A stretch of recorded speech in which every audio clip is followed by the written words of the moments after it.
وَلَكُمْ فِيهَا مَا تَشْتَهِي أَنفُسُكُمْ. And in Jannah, for you people especially, there's going to be whatever you desire. Whatever shahwa comes to. Shahwa means strong appetite. Strong, you urge for something. There are kids in the audience here that have the strong urge to play PlayStation 3. Like their mind says, I gotta play, man, I gotta play, I gotta go. And they gotta turn it on, they gotta play it. People are addicted to video games. They're addicted to movies. A movie comes out, it's like fard, al-ayn. It's not even kifaya, it's al-ayn. You have to see it on opening night. You will be less of a human being. You will not have fulfilled your purpose in life if you were not in line and you didn't watch the movie. You can't wait till it comes out. You know? That's the attitude. And so there are appetites. You have an appetite for entertainment. You have an appetite for music. You have an appetite for chilling, just kicking it.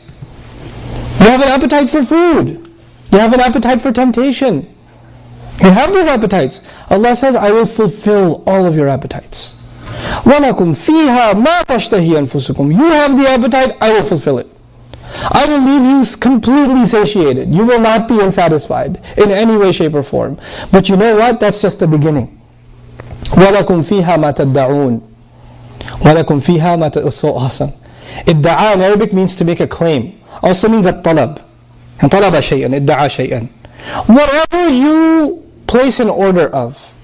Right now, you and I live in this world and our imagination is limited. It is limited. So the only things I can desire are within the scope of my limited imagination. Isn't that true? Everything I can want is within the scope of my limited imagination. Now, Jannah, when the Prophet describes it, sallallahu alayhi wa sallam, he says, مَا لَا عَيْنٌ رَأَتْ. What no eye has ever seen. وَلَا أُذُنٌ سَمِعَتْ. No ears ever heard. وَمَا خَطَرَ عَلَى قَلْبِ بَشَرٍ. No heart has ever even imagined what's in Jannah. When you and I, one day, by Allah's permission and His mercy, may Allah enter all of us, when we go into Jannah, is our imagination going to expand? Is it going to be that we see things that we want, that we've never even imagined before? Yeah.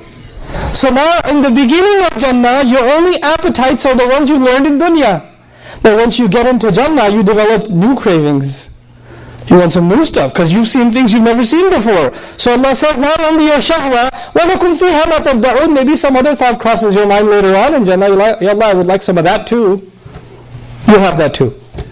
It's not like, no, you already placed your orders. We only take orders once. It's not like that in Jannah. You make the order, you desire, whatever your desire is given to you, then your desires evolve.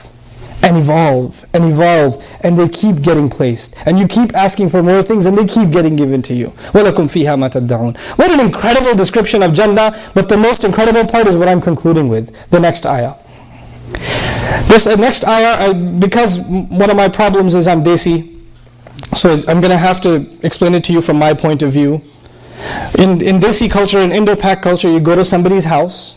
When you go to somebody's house, they don't take you to the dining room. They take you to the living room, the guest room.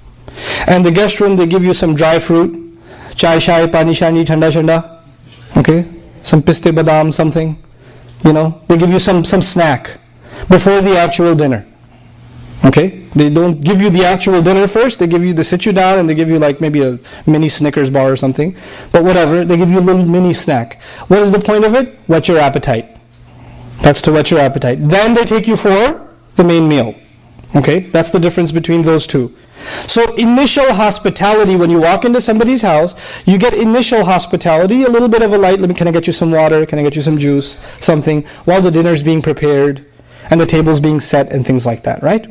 That initial hospitality is called nuzul. In the Arabic language, the initial hospitality is called nuzul. And the word nuzul comes from nazala, which means to come down. Literally that's used because the guy that came over to your house came, back in the day, he came on a horse. He came on a camel. So what did he do? He came off his horse and he came into your house. And he came to your house, and your house is also called manzil. One of the names for your house is al-manzil. And when he comes into your manzil, you give him nuzul, the first introductory hospitality, just to get your appetite started. That is called nuzul. Now this description of Jannah that I just gave you, This description that I just gave you. The next ayah Allah says, كُلُّ هَذَا نُزُلًا مِّن غَفُورٍ رَحِيمٍ. This is just introductory appetite from the one who forgives excessively, the one who's got all kinds of care and mercy. We're just getting started. All you can desire and all you can imagine to ask Allah for is just getting started. That's just introductory hospitality. And you know why that's so incredible? Because you and I, at the end of the day, نحن خالق. كم مطلوب? How much are we going to ask for? How much can we ask for? Our imagination, even after seeing Jannah, is limited. Even after seeing Jannah. So Allah will give us, without us even asking, things we can't even imagine after we're in Jannah. And that's later. That's beyond words. This is just to get your appetite started. These are the people of Jannah. And the people of Jannah that can simply be courageous about being Muslim. They can simply stand up for their Islam. They can simply make a serious commitment to themselves that they are going to become better and better and better Muslims, more and more committed Muslims, practically acting on the teachings of this deen. They will become those kinds of Muslims day after day. ثُمَّ اسْتَقَامُوا.